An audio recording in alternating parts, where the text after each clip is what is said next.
सूर्यवन में शांति लौट आई थी, लेकिन बन्नी के दिल में एक अजीब सी बेचैनी थी। जंगल के हर कोने में खुशी की लहर दौड़ रही थी, फिर भी हवा में कुछ अधूरा सा लग रहा था, जैसे कोई महत्वपूर्ण बात छुपी हुई हो।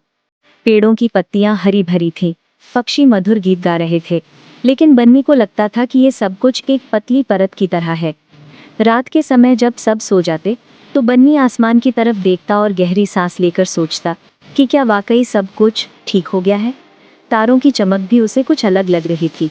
एक शाम जब बन्नी अपने पसंदीदा बरगद के पेड़ के नीचे बैठा था और सूरज की आखिरी किरणों को देख रहा था, अचानक एक नीली रोशनी दिखाई दी। ये रोशनी इतनी अनोखी थी कि बन्नी ने पहले कभी नहीं देखी थी। ये कोई साधारण प्रकाश नहीं था, बल्कि इसमें एक जादुई गुण था। धीरे धीरे वो रोशनी तेज होती गई और हवा में एक अलौकिक सी गूंज फैलने लगी। उस गूंज से एक मधुर लेकिन गंभीर आवाज आई, बन्नी। ये आवाज जंगल के संरक्षक की थी।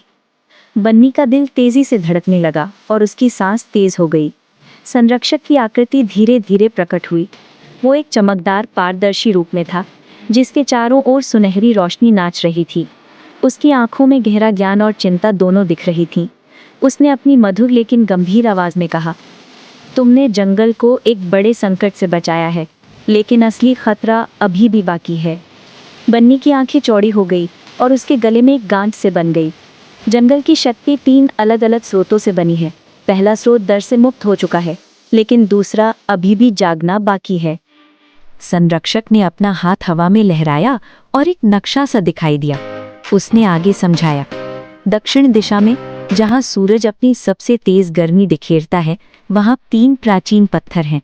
ये पत्थर सदियों से जंगल की संतुलन शक्ति को बनाए रखते आए हैं, लेकिन अब स्थिति बदल रही है।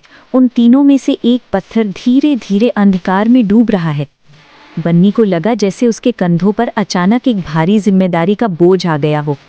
संरक्षक की आवाज में एक तत्कालिता आ गई, अगर तुम वहां नहीं जाओगे तो शायद कोई और नहीं जा पाएगा। तुम्हारे अंदर वो शक्ति है जो इस अंधकार को हरा सकती है। बन्नी ने अपने छोटे से दिल में हिम्मत जुटाई और कांपती आवाज में कहा कि वो जरूर जाएगा। तभी झाड़ियों से सरसराहट की आवाज आई और चीकू गिलहरी तेजी से दौड़ती हुई वहां आ गई। उसके पीछे कछुआ दादा भी धीरे धीरे आ रहे थे। हमने सब सुन लिया है, चीकू ने सांस फूलते हुए कहा, इस बार हम तुम्हारे साथ चलेंगे। कछुआ दादा ने अपना बुद्धिमान सिर हिलाया और कहा, संतुलन कभी अकेले नहीं बनता, हमेशा साथ से बनता है। अगली सुबह जब सूरज की पहली किरण आसमान को छू रही थी, तीनों दोस्त दक्षिण की तरफ अपना सफर शुरू कर चुके थे। रास्ता बिल्कुल भी आसान नहीं था। शुरुआत में तो ठीक लग रहा था, लेकिन जैसे जैसे वे आगे बढ़ते गए, जमीन कीचड़ से भरती गई। उनके पैर धंसने लगे और चलना मुश्किल हो गया। फिर घना कोहरा उन्हें घेरने लगा, जिससे दिशा का पता लगाना कठिन हो गया। सबसे अजीब बात ये थी कि चारों तरफ एक भयानक खामोशी छाई हुई थी। ना तो पक्षियों की आवाज आ रही थी, न ही हवा की सरसराहट। जैसे जैसे वे आगे बढ़ते गए, हवा और भी भारी होती गई, सांस लेना मुश्किल हो गया। कई घंटों की कड़ी मेहनत और थकान भरी यात्रा के बाद जब सूरज आसमान के बीचों बीच पहुंच गया था, वे एक बहुत ही अंधेरी और डरावनी जगह पहुंचे। वहां एक विशाल पत्थर खड़ा था, जो पहले से बिल्कुल अलग दिख रहा था। उस पर काली लकीरें जाल की तरह फैली हुई थीं और उसकी प्राकृतिक चमक पूरी तरह से बुझ गई थी। यही है वो अंधकार का पत्थर, कछुआ दादा ने बहुत धीरे से और डरते हुए कहा। जैसे ही बन्नी उस भयानक पत्थर के पास गया, कुछ अजीब होने लगा। उसके मन में अचानक डर और शक की आवाजें गूंजने लगी। मुझसे ये बड़ा काम नहीं हो पाएगा, मैं तो बहुत छोटा हूँ, मैं ज़रूर असफल हो जाऊंगा, मैं कमज़ोर हूँ। ये आवाज़ें इतनी तेज़ और डरावनी थी कि बन्नी का दिल ज़ोर ज़ोर से धड़कने लगा। उसके छोटे हाथ बुरी तरह कांपने लगे और उसकी सांस तेज़ हो गई। चीकू ने तुरंत बन्नी का हाथ मजबूती से पकड़ा और प्यार से कहा, ये सब तुम्हारे अपने डर की आवाज़ें हैं, इस पत्थर की नहीं।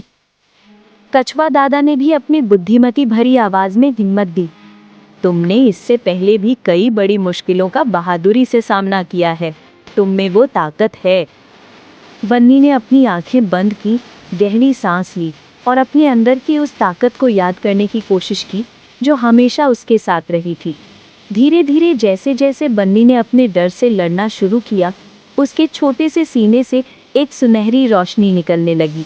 ये रोशनी उसके अंदर छुपे हुए साहस की थी, उसके अपने पर विश्वास की थी। और एक दिन अचानक एक अजीब आवाज सुनकर बन्नी ने दाएं गोद में छुपकर जाने से पहले तेजी से छलांग लगा दी। दूसरी तरफ एक छोटा सा जंगल बनने लगा।